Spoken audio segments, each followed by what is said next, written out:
Tonight, in Saskatchewan's biggest cities, people walk together to honor the lives of missing and murdered Indigenous women and girls. Also, a chronic shortage of kids' pain and fever medication could drag on for months, but a local pharmacy has a solution. Plus, the City of Saskatoon hopes to keep homes from being flooded by building new storm ponds. This is CBC Saskatchewan News.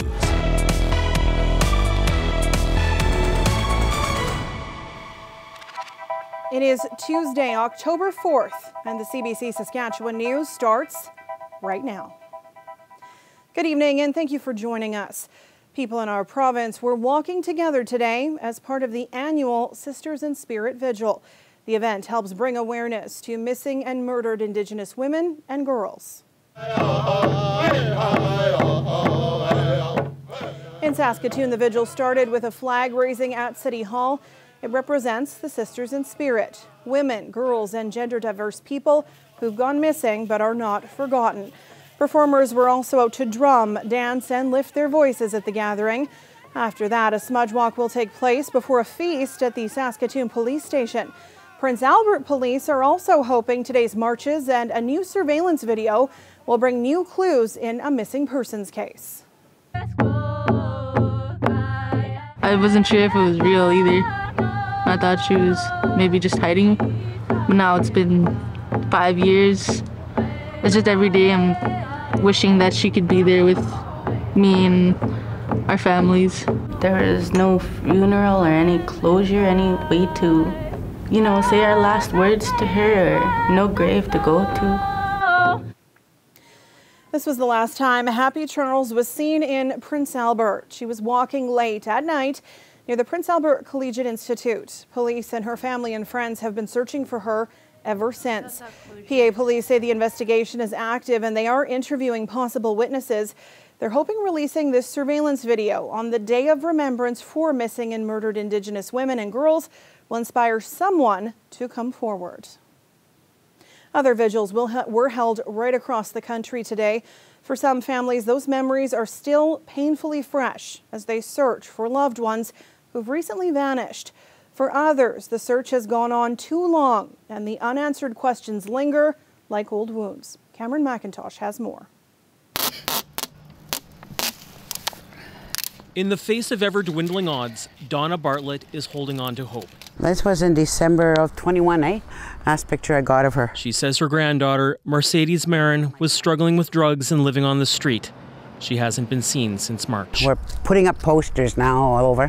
While we're driving around, we're seeing people, and some people tell us they know her, but they haven't seen her around, and nobody's seen her for a long time. Another Indigenous woman missing in a city where the issue of missing and murdered Indigenous women and girls came to national prominence with the death of Tina Fontaine 8 years ago. Today, prayers not far from the river where Fontaine's body was found, one of dozens of ceremonies and vigils held across the country. In Toronto, a small demonstration in advance of a vigil. Today is a day about bringing community together to heal. 3 years ago, the inquiry into murdered and missing Indigenous women and girls made 231 far-ranging calls for justice. Changes to legislation, social and health supports, and law enforcement, all with a view to offering greater protection to Indigenous women. At a vigil on Parliament Hill, criticisms the federal government is moving too slowly. Senator Michelle Odette was an inquiry commissioner. They order it. Now, what is the response? What we've seen are results that are far too slow. Crown Indigenous Relations Minister Mark Miller says the government has invested over $1 billion in supports, including housing, but concedes more urgency is needed. I don't think anyone should be happy until every woman, child, and vulnerable person in this country is safe and free from violence. Meanwhile, Donna Bartlett is just trying to get some answers. It's scary. We just want to find her alive. Keeping the pressure on police, the community, and anyone who will listen. Cameron McIntosh, CBC News, Winnipeg. A Saskatoon teen is speaking out after a suicide bombing killed more than 50 students in Kabul. The school was targeted by the Taliban last Thursday. Many of the victims were young girls who were high school graduates taking university practice exams. It's the latest attack involving women in the Middle East, and it happened in an area of Afghanistan that is home to the Hazara people, one of the most oppressed ethnic groups in the country, targeted by the Taliban in the past. Tamana Sawaris fled Afghanistan 9 months ago and is attending high school in Saskatoon.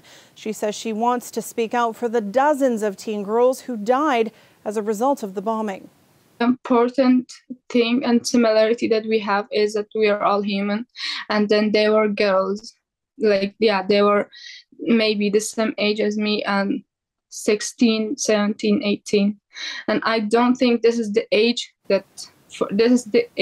for dying. Sarari says she did not go to school today after seeing pictures on social media. No one has taken responsibility for the violent attack. If you've been searching for children's pain and fever medication lately, chances are you've had to shop around. There has been a nationwide shortage of meds for a while. Now, a local pharmacy has teamed up with an Alberta pharma tech company to try to help. Yasmin Horea has more.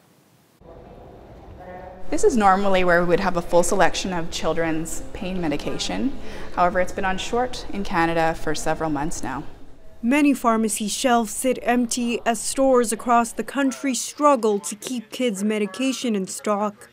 CBC News spoke to 10 pharmacies in Regina and Saskatoon this week that had no pediatric ibuprofen or acetaminophen, commonly known as Advil and Tylenol. We get a call every 5 to 10 minutes, I would say, somebody looking for acetaminophen. There's been an increased demand for both medications that has outstripped supply, along with ongoing supply chain issues. Pharmacists say it's likely to go on for several more weeks. It's why Saskatoon's Nanogram Pharmacy teamed up with an Alberta pharmatech company. It's launched a website where pharmacists, physicians, and customers can order pain and fever medication and have it picked up or delivered. When the Tylenol and Advil shortages started a little over last month, it was just the perfect opportunity for us to use the platform to help resolve that. Nanogram makes the medications from scratch, a process known as drug compounding. There is one catch though. The compounded medication requires a prescription, unlike the off-the-shelf Tylenol or Advil brands. They can find us if they want to get the medication. We can set them up with a prescriber and make that happen. Yaboa says the medication can be ready within an hour, bringing much-needed relief to children and their families. Yasmin Ghanaya, CBC News, Saskatoon. The City of Saskatoon officially opened up a new storm pond today. Officials are hoping it will reduce flooding in the areas around the Holtane and Queen Elizabeth neighborhoods. This is what Saskatoon looked like this summer. Some areas of the city flooded after receiving a downpour of 50 to 60 millimeters of rain. However, the basements of dozens of homes near this stormwater pond were saved. The mayor of Saskatoon says the city needs to get ready for more floods like this. We're seeing signs here and all around the world that our climate is changing. And we know that we need to be ready as a city and to figure out what it's going to take to build the resilience and the adaptability, as our infrastructure, this neighborhood is shown, is being faced with storms that it wasn't designed for. The city plans to eventually build 9 storm ponds around the city to lessen the effects of flooding. Total cost of the project is estimated at more than $50 million. Saskatoon City Councillors are also discussing a new curbside organics program. The program's expected to roll out next May and cost about $7 more a month for homeowners. The new organics program also means the black garbage bins, they'll be picked up every 2 weeks instead of weekly. It will also put an end to the city's current subscription-based green bin model. The government of Saskatchewan's decision to expand the PST to events had an impact before it came into effect on Saturday. That's according to the CEO of Saskatoon's TCU Place. In March, the government announced plans to expand the 6% PST to large events, including those at TCU Place. The venue CEO says concert promoter Live Nation told her the ticket tax will impact the number of shows it brings to the city. And if artists don't come here, they may not come back. She also says the government needs to understand the PST can have a negative economic impact to the community. you know, there's PST on that, but then you're also looking at it. Most people don't just come and go to a show. They go out for dinner before or after. They, you know, they meet people, and the night is a whole evening. And so if they choose to not go out to an event because the ticket prices are so high, or this is added to it, then they're also not going out for dinner that night potentially and not having a drink in the bar. So those other restaurants are also not getting the spin-off of that event that person is not going to. And so the province, wanting to realize that PST coming back to them from that event ticket, might be lost in other areas because those people are not going out as often. Sweeney hopes the province's improved finances may lead to a reversal of the PST expansion. The government initially announced plans to expand the PST to gym and fitness memberships, but decided not to go ahead with that policy in August. It is usually a day all about nothing in the CFL, but for those following the league's calendar, the trade deadline is tomorrow.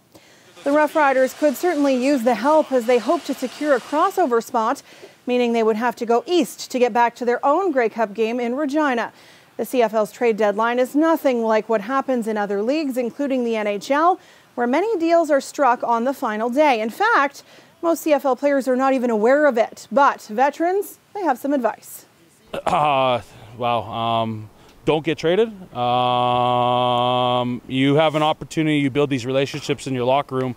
I think I've learned over my 13 years, you build these relationships with guys and their families, and it sucks to see friends go, but it's part of the business. The trade deadline's interesting. It's a lot different than any other league, right? So we don't sit and wait for the trade deadline and they go, okay, there's a trade deadline, let's start making trades, right? So, but you always understand that at a certain point you're not going to be able to make any trades anymore. So, you know, I would say that we've had conversations and we've been in communications with other teams.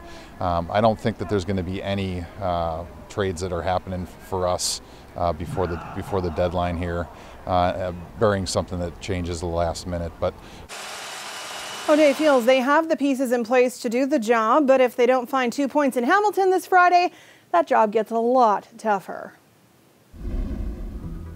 It's a gorgeous fall day in the Bridge City today, and a warm one too, much warmer than it should be this time of year in Saskatoon.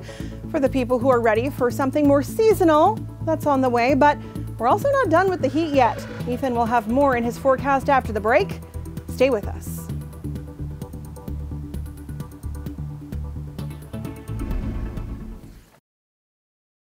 This weather update is brought to you by Capital GMC Buick Cadillac.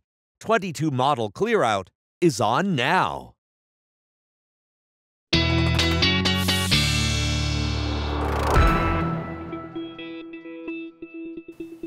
Welcome back. CBC weather specialist Ethan Williams joins me now. I know people might have a hard time remembering it, but in the before pandemic times in 2019 on this day, there was snow on the ground. Yeah, we had so unseasonably warm now. Yeah, exactly. What a difference a whole 3 years makes in those before times. We don't miss them. Well, maybe a little bit, except for the snow. But let's take a look back, shall we, at the month of September. And really all across the province, stations very dry and very warm. Usually we're kind of all over the place. This month, or this past month, we have agreed on what we have been. And really all stations reporting within the top 20 driest Septembers. And you can see that, including in La Ronge, where it was the second driest in almost 60 years. Swift Current, Moose Jaw, Saskatoon, Regina, all well below where we should be in terms of precipitation. And in terms of temperatures, all of us reporting within the top 10 warmest Septembers, including in La Ronge, where you only saw 1 day of below average temperatures in the month of September. Maple Creek is not on this map, but you were more than 5 degrees above the deviation from the normal temperatures. And really that's where all of us are, significantly 2, 3, 4 degrees above. And that September warmth, of course, bleeding into October as well. Very pleasant conditions today in southwestern and west central Saskatchewan, seeing sunny skies, light winds, very warm temperatures, and really all of us kind of hovering around 20 degrees at this point as well. Now, all that dry, warm weather is causing some forest fires in other parts of the country, but the smoke is wafting into the La Ronge area, as well as Pelican Narrows and Sandy Bay and Cumberland House, and there could be some smoke through the night tonight. But high pressure and northerly winds going to start pushing that out as we head through tomorrow afternoon, and really the province is cleared of it by the time we get into Thursday morning. Now tonight we are seeing some snow showers and some rain showers as well in the north of the province, very far northeast. The Parkland region could pick up maybe a little bit of fog as well, some patchy fog, but that's all going to move out. This high pressure moves in. Southwestern West Central Saskatchewan could see some showers tomorrow afternoon, some cloud cover generally for the south. High pressure going to make it very cool in the north tomorrow, and then it builds in and really takes effect through much of the province on Thursday. Clear skies, but temperatures going to be well or at least a little bit below normal for where they should be this time of year. Winds going to pick up in the north through the night tonight. There will be northerly wind gusts shifting to the south as we get into tomorrow afternoon, up to 40 kilometers an hour through much of the south. And then high pressure builds into the south on Thursday. We're left with calm conditions, but another system moving through the Northwest Territories going to be bringing some breezy winds to the very far north of the province.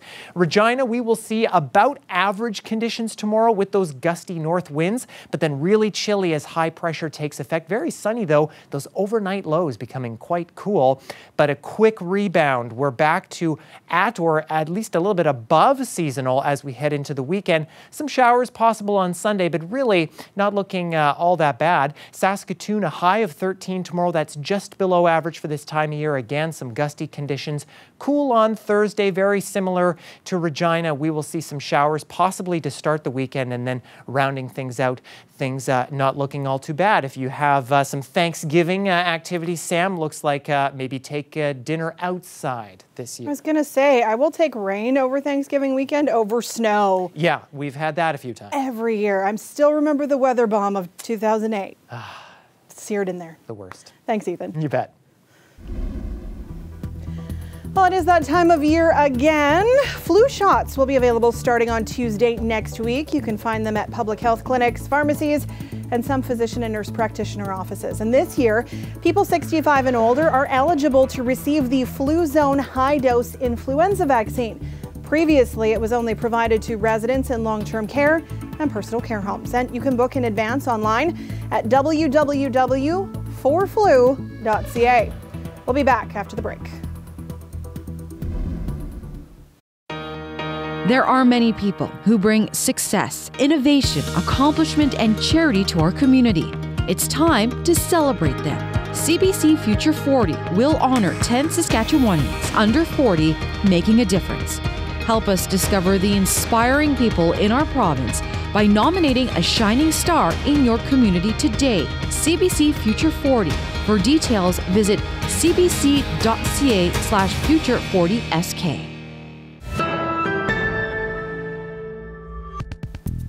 Hockey Canada was on the defensive today over its handling of alleged group sexual assault cases involving junior hockey players.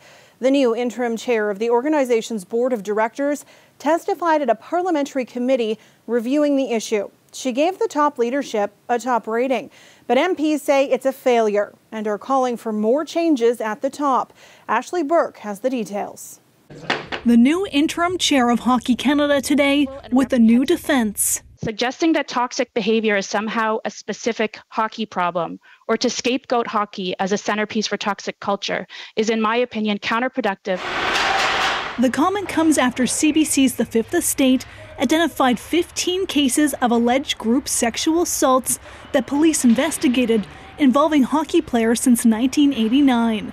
50 players were accused and only one convicted. What we're hearing from Hockey Canada is more than one incident of athletes acting like a pack of hooligans. And I'm wondering, and we don't hear that from other athletes in other sports. MPs of all political stripes want Hockey Canada's leadership to step down, but Andrea Skinner pushed back. Our board, frankly, does not share the view that senior leadership should be replaced on the basis of what we consider to be substantial misinformation and unduly cynical attacks. Are you afraid of change? I absolutely am not afraid of change. I welcome it. I believe that we have changed. We're continuing to change. I think that there is a significant risk to the organization if all of the board resigns and all of senior leadership is no longer there. Will the lights stay on the rink? I don't know. We can't predict that, and to me, that's not a risk worth taking. Why is the leader of this organization being protected rather than being held accountable? The leader is not being protected. Then Skinner gave the president and CEO of Hockey Canada, Scott Smith, a top mark. What grade from an A to an F would you give him in his role at Hockey Canada right now? I would say that he's conducting himself as an A in the circumstances. MP said they were shocked. I'd have to give them an F on this one. It's a failure. It's an F. Mr. Smith has not done what is necessary to change the culture within Hockey Canada. You have to living. Don't finish the course. Just living. All of this led to the Minister of Sport today calling on Hockey Canada's provincial and territorial members with voting power to push for leadership change. Ashley Burke, CBC News, Ottawa. Voters in Quebec have re-elected François Legault, making him the first Quebec premier to head 2 consecutive majority governments in more than 30 years. Legault's coalition Avenir Quebec won an overwhelming majority with 90 of 125 seats in the legislature, a bigger win than the party's first in 2018. The Liberals hung on to official opposition status, winning 21 ridings, but down 6 seats from when the election was called. Quebec Solidaire increased its seat count by 1 to 11, and the once mighty PQ party down to 3 seats, while the Conservative Party failed to elect any candidates. Legendary country singer Loretta Lynn has died at her home in Tennessee at the age of 90. When I was born to coal miner's daughter. Loretta Lynn was proud of her humble beginnings as the daughter of a Kentucky coal miner, and her songs reflected that. Her biggest hits came in the 1960s and 70s, including I'm a Honky Tonk Girl, You Ain't Woman Enough, and her signature hit, Coal Miner's Daughter. She was named the Academy of Country Music's Artist of the Decade for the 1970s and was inducted into the Country Music Hall of Fame in 1988. Lynn received the U.S. Congressional Medal of Freedom from President Barack Obama in 2013.